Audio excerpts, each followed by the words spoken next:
Hello මගේ ලස්සන යාලුව හැමෝටම 2025 තව ටික දවසේ ඉවරයි නේද? හිතාගන්නවත් බෑ දවස් 365ක් ගිහිල්ලා ඉවර වෙන්නත් ළඟයිද කියලා. ඉතින් ඕගොල්ලොත් මේ දවස්වල දැන් මොනවද කරන්නේ? මම හිතන විදියට ගොඩක් කට්ටිය නිවාඩු දාලා shopping යනවා ඇති, ගෙවල් අස්පස් කරනවා ඇති, එක දේවල් කරනවා ඇති. ඔව් ඉතින් ඒව කරන්න එපැයි අනිවාර්යෙන්. 2026 කියන්නේ අලුත්ම අවුරුද්දක්නේ. අපි 2026 අවුරුද්ද පිළිගන්න හැමදේම අලුතෙන් පටන් ගත්තට වැඩක් නැහැ. අපිත් අලුත් වෙන්න, අපේ අදහස් අලුත් කරගන්න, අපේ හැකියාවන් අලුත් කරගන්න පොඩි හරි කාලයක් යොමු කරේ නැත්තම්. ඔව් ඉතින් හැමෝටම වෙලාව නෑ තමා. ඒක මාත් දන්නවා. ඒ වුණාට අපි තියෙන වෙලාව කල්පනාකරණය කරගන්න ඕනේ අනිවාර්යෙන්.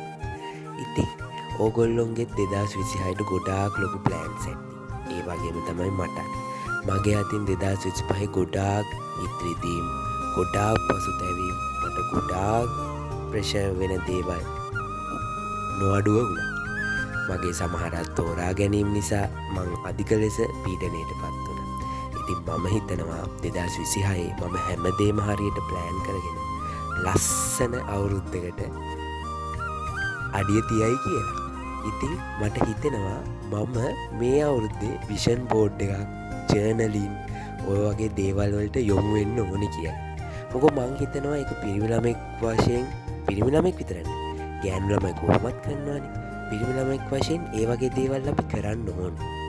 මම විෂන් බෝඩ් එකක් හදන්න කලින් ගොඩාක් YouTube එක රිෆර් කරා. මට ඒකින් ගොඩාරියක් අදහස් ගන්න පුළුවන් වුණා. ඒ වගේම මම මේකට Pinterest වගේ ප්ලැට්ෆෝමුත් යූස් කරා. ඉතින් මං හිතනවා මම ලස්සනට මේ අවුරුද්ද ගත කරයි කියලා. ඉතින් තව දවස් කීපයකින් නත්තලුත් එනවා.